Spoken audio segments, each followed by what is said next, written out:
शिवसेनेचे माजी नगरसेवक कमलेश रायला एमआयडीसी पोलिसांकडून अटक। एका बांधकाम साईटवरनं 50 लाखांची खंडणी मागितल्या प्रकरणी अटक। लाडक्या बहिणींना जुलै महिन्याचा निधी रक्षाबंधनच्या पूर्वसंध्येला मिळणार। लाडक्या बहिणींच्या बँक खात्यात जमा होणार हप्ता। मंत्री आदिती तटकरेंची एक्सवर पोस्टद्वारे माहिती। पुण्यातल्या सिंहगड रस्त्यावर वाहतूक कोंडी। 1 किलोमीटरपर्यंत लागल्या वाहनांच्या रांगा। अण्णाभाऊ साठेंच्या जयंतीनिमित्त अनेक ठिकाणी मिरवणुका सुरू असल्यानं वाहतूक कोंडी।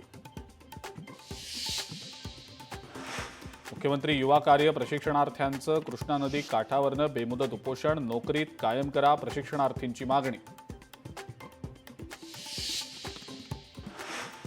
उपमुख्यमंत्री अजित पवारांकडून यवतमधल्या तणावग्रस्त भागाचा आढावा। परिस्थितीवर पूर्णपणे लक्ष ठेवून आहोत, अफवांवर विश्वास ठेवू नका, अजित पवारांचं आवाहन। अजित पवार रायगड दौऱ्यावर शनिवारी जाणार। अजित पवारांच्या हस्ते विविध विकास कामांचं होणार उद्घाटन।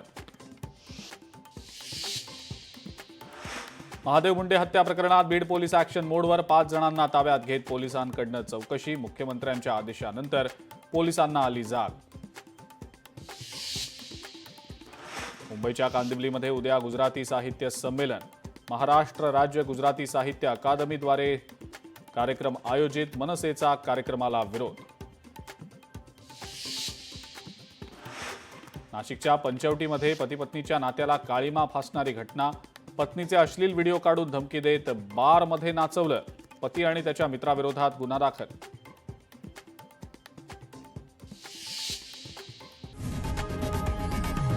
लोकशाही मराठी ऐका, पहा, जागरूक रहा।